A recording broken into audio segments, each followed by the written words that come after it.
Assalamualaikum warahmatullahi wabarakatuh. Excuse me, sir. Allow me to introduce myself. My name is Aisyah Kirani Payapo from the Geophysics class. Mm, and allow me to describe the following image. This graph shows change in contribution to world production during 5 time periods from 3 regions, namely Asia, Europe, and the rest of the world. In 1840, Asia dominated global production with a contribution of around 50%, followed by Europe with around 40% and other regions with 10%. By 1880, Asia's role had declined to 30%, while Europe contribution increased by 5% and other regions rose to 25%. The peak occurred in 1920 when Europe reached its highest position. At the same time, Asia's contribution dropped sharply to 20% and the rest of the world increased by 5%. In 1960, the distribution of Europe and the rest of the world was balanced at 30-18% each, while Asia began to rise with a contribution of around 25%. And finally, Asia regained dominance in the year 2000. On the other hand, Europe declined to 28%, while other regions declined to 31%. That's all for my video. I hope you can get some information from the image I explained, and thank you. Assalamualaikum warahmatullahi wabarakatuh. Good morning, sir. With your permissions, I would like to present my descriptive text idea on this occasion. So, in this video, we can see a comparison of the room layout in the year 2000 and now. The library layout has changed significantly from the year 2000 to now.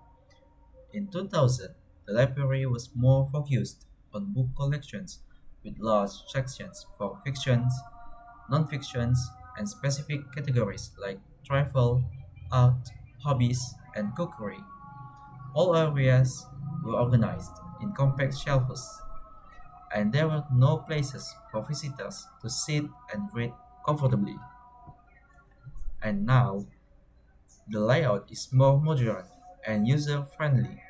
While the main book categories remain, the library has added several tables in the center for reading or studying.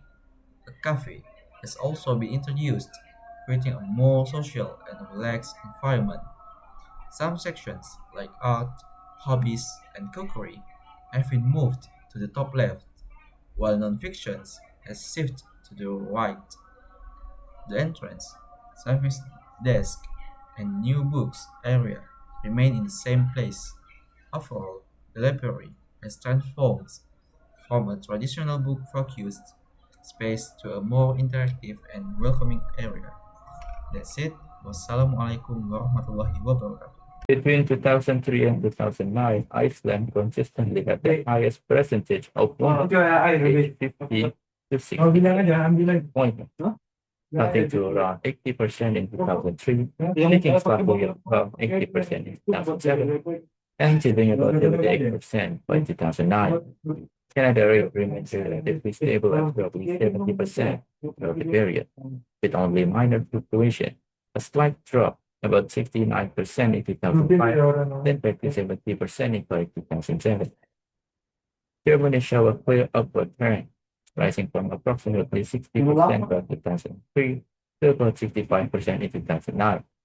Chile exhibit steady growth as well, climbing from roughly 35% in 2003 to around 42% in 2009.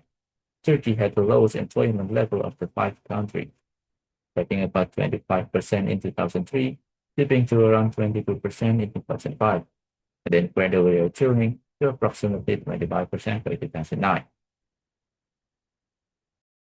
Assalamualaikum warahmatullahi wabarakatuh.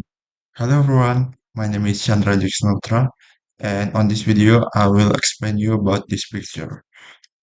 This picture is explaining about India's GDP's composition by sector from the year of 1960 to the year of 2000. The bar chart shows the contribution of agriculture, industry, and services sectors that contribute to India's GDP from 1960 to the year of 2000. In general, the agriculture sector saw a sharp decline. The service sector experienced significant growth, while the industry sector showed slight growth and then stagnant. In 1960, agriculture was the dominant contributor to India's GDP at around 60%.